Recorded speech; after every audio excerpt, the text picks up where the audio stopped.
I used to think a narcissist was just a person who was arrogant and egotistical, full of themselves, self-centered. But once I actually dealt with one up close and personal, I realized it's a lot deeper than that, and it's a lot more sinister than somebody just being in their ego and being selfish. And that's why it bothers me when people throw around that term so loosely. Because in my head, I'll be thinking, like, baby, you don't know the half.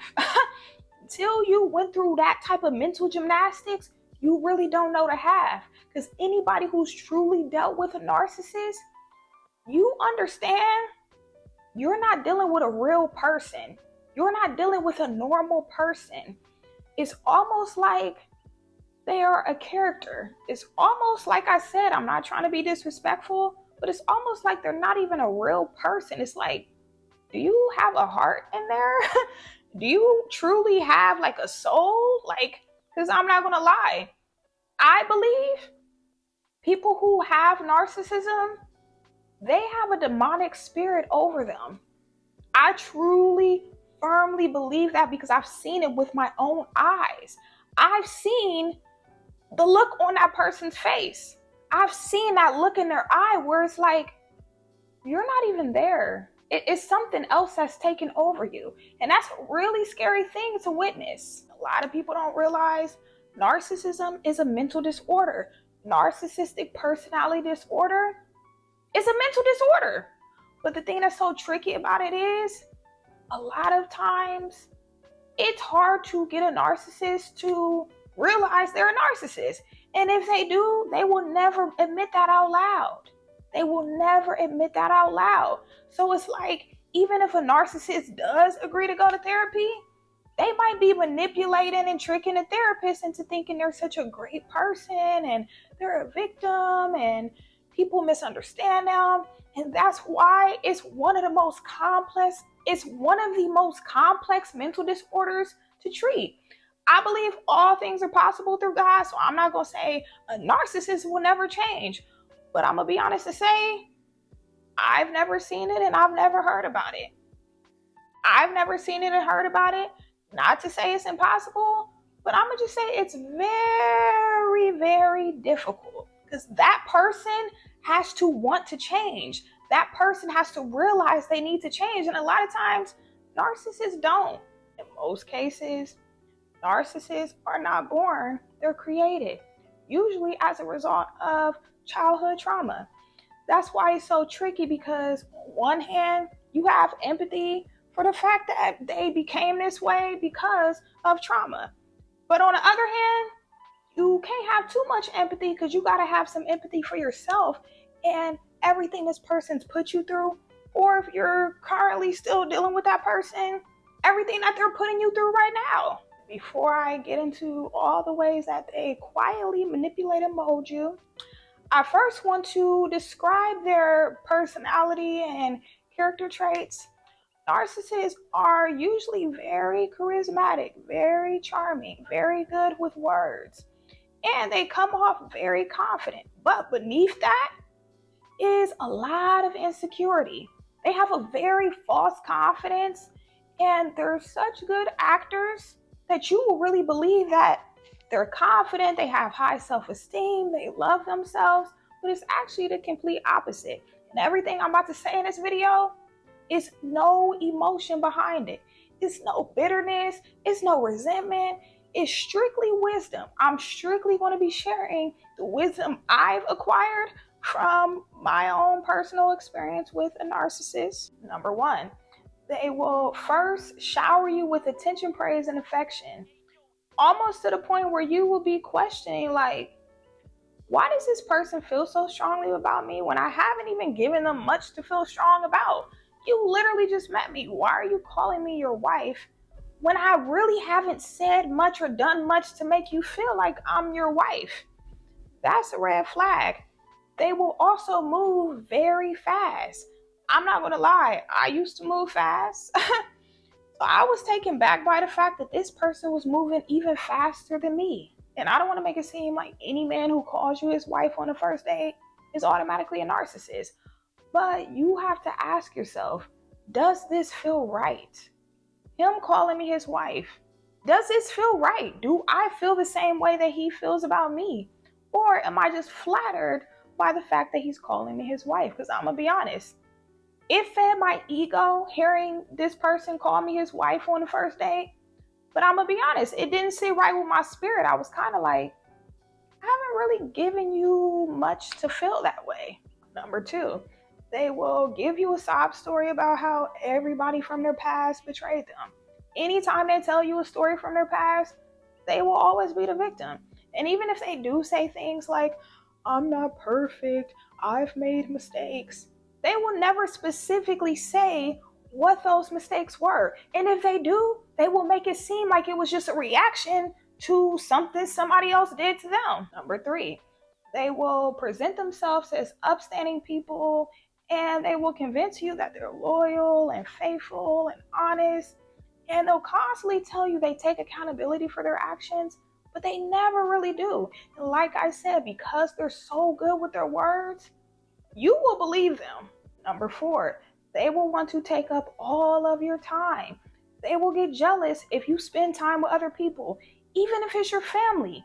Even if you say you just want some time to yourself, they will take offense to that because they need somebody to center their life around them in order to feel secure. Number five, they will ask you certain questions to see how far they can go. If you give them an inch, they will take a mile, and they will constantly try to coerce you and persuade you into doing things you've already expressed you're not okay with doing. For example, let's just say you're in a relationship with a normal person and they bring up the idea of a threesome. They, say, hey, I would like to have a threesome. How do you feel about that? And you express to them, I'm actually not okay with that. I don't really feel comfortable doing that. A normal person, they will respect your wishes and leave it alone. A narcissist, they will constantly try to convince you should do it and try to make it seem like there's benefits to you doing it. They will try every way they can to try to manipulate you into doing it. And if you don't give in, they will have a fit. They will throw a temper tantrum. They will have an attitude. They'll be angry at you for not doing something that you don't feel comfortable doing. They do not respect your wishes. They don't respect your boundaries. They don't care about none of that. All they care about is getting what they want. Number six, they will study and observe you, but not to truly get to know you and understand you.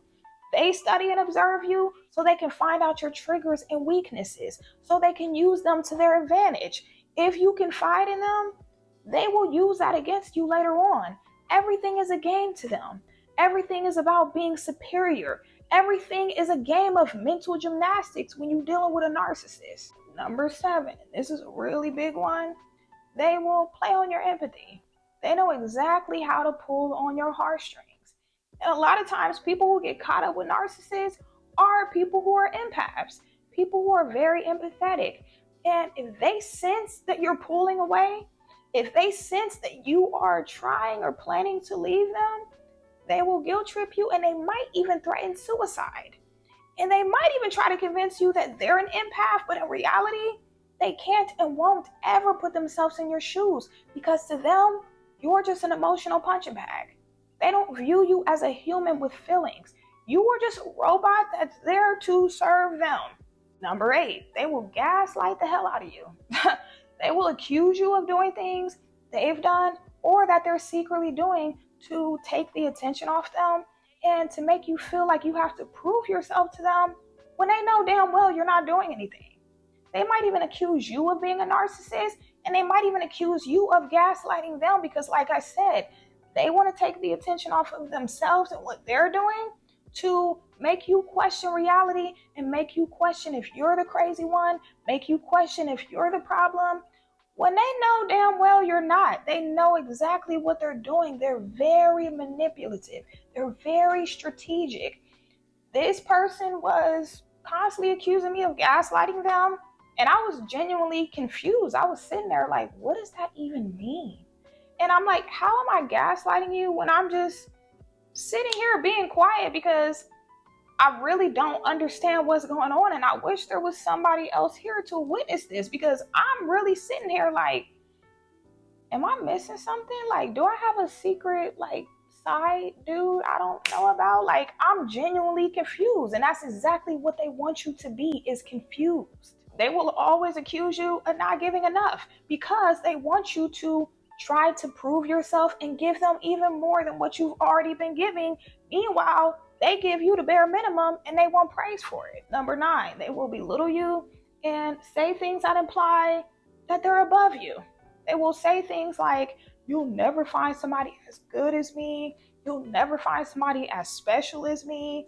And this tactic usually works because 9 times out of 10, people who get wrapped up with narcissists, not only are they empaths, but a lot of times they struggle with self-esteem issues. And the reason why I can say that is because I was one of them. Not only am I an empath, but I really didn't love myself, and I had very low self-esteem, and I didn't realize it until I, walked away from that relationship, and I started to do the inner work, and really started pouring into myself and really getting to the root of why I got with that person in the first place. What caused me to allow everything that went on? Oh, it's because I didn't love myself. I didn't really know who I was in Christ. I didn't really know my value and my worth. Now, I love me some me, and I'm still an empath. I'm very empathetic, but it's certain shit that I will never allow from anybody. I don't care how fine you are. I don't care how rich you are. I don't care how good you are with your words.